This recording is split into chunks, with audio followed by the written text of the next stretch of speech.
We love those non-African values. You know why? Because most of us are not interested in black solidarity. Black people hate each other. Solidarity eliminates your ability to fight your brother. Think about it. The average black person wakes up to do two things: be accepted by white folks and be disagreeable with black folks.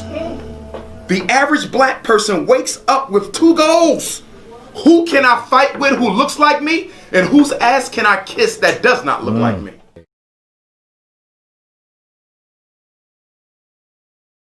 Your wisdom, your political wisdom, your organizational wisdom dictates whom you can trust and whom you cannot trust. You understand? That's the wisdom there. When you meet a brother or sister, you got to do an assessment. It may take you about a month to do that assessment, but you must do a political assessment on their worth and value to the struggle, their preparation for the struggle. And if they're not prepared, then you got to move on. Some people you can win over, most of them you won't be able to. I believe in the 70-30 principle, which means we should spend 70% of our time organizing the youth and college students, waking them up, only 30% to the adults. Because people trying to wake up people past the age of 35, you cannot do it unless they want to wake up. If they want it, you can bring them over because they want it. But you're going to try to make somebody change the way they're thinking after the age of 35, forget it. I'm a therapist. And that bias informs my position. Great. Most people go to therapy will never get help. The psychiatrist won't tell you this. The psychologist won't tell you this. Most people are never helped by therapy. You know why? Because they didn't show up wanting to change. All you can do is motivate, but you cannot force the change. Focus on the babies. Leave the adults to themselves.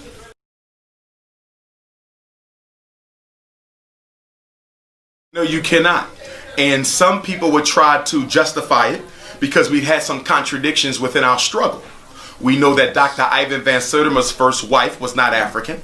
We know that Chancellor Williams, the greatest African anthropologist and one of the greatest anthropologists, period, his wife was not African. We've had a lot of scholars who were married to non-African women. That's not acceptable. My ancestor Frederick Douglass, his second wife, whom he married as an old man, was a white woman. It's not acceptable. That shows still a longing to be accepted by your oppressor. You cannot be unapologetically African and be married to a non-African woman, because who you marry symbolizes your commitment and interests.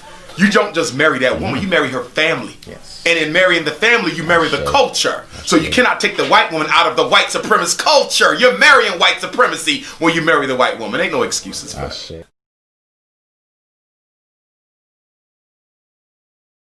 We built every civilization. Yes. We built them all. Yes. And the greatest ones we built and the oldest ones were in Africa.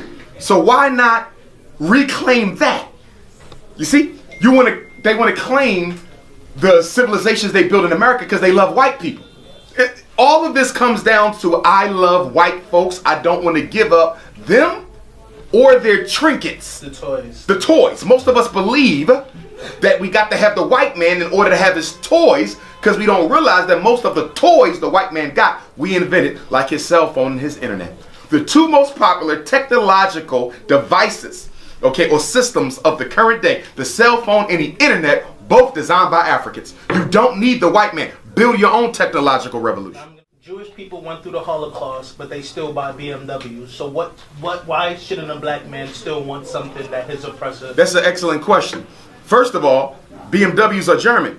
Remember, many Jews are of German Jewish heritage, which is to say that there's a fine line in many Jewish families in terms of being a Jew and being a German, because you have German Jews.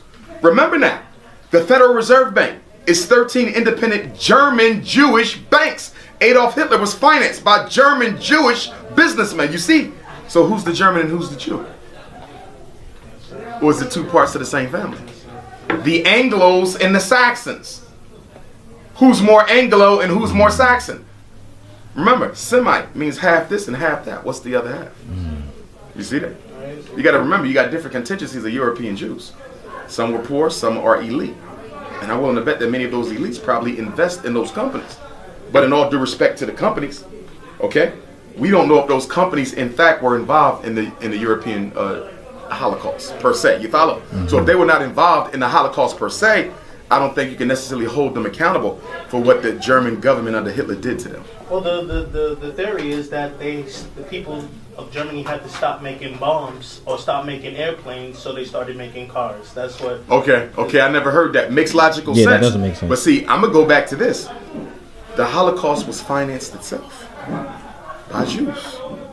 Hitler was financed by European Jews. So that's a very, you understand? It's very. I just wanted to get to the logic of that, because black people. But the difference is, no. I'm gonna tell you the difference though. Yeah. European Jews have a economic power base that can challenge and threaten the German economic power base. You understand? Yes, sir. In other words, they can freely participate and freely withdraw participation. You can't, because you don't have a separate economic reality. Do you see the same? I see it. It's a power relationship. If I'm in a power relationship, I might partake in you even though you're my enemy. Yeah. But you understand that I can withdraw this because I have my own power base. It's a voluntary participation.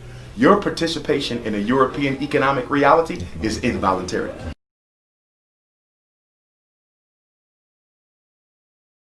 We don't love each the other. Knowledge. Apply Don't use it to get a big head and say, I know more about African history than you. I know more about African spirituality than you. I know more about Pan-Africanism than you. I know more about ancient Kemet than you. We use the information as an ego booster so that we can sow conflict with our brothers and sisters and appear to be more intelligent than them. We don't use the knowledge to build or grow or organize. We use the knowledge so we can fight one another. You understand? So it's nothing more than another tool of black on black crime. Not physical violence, but intellectual violence.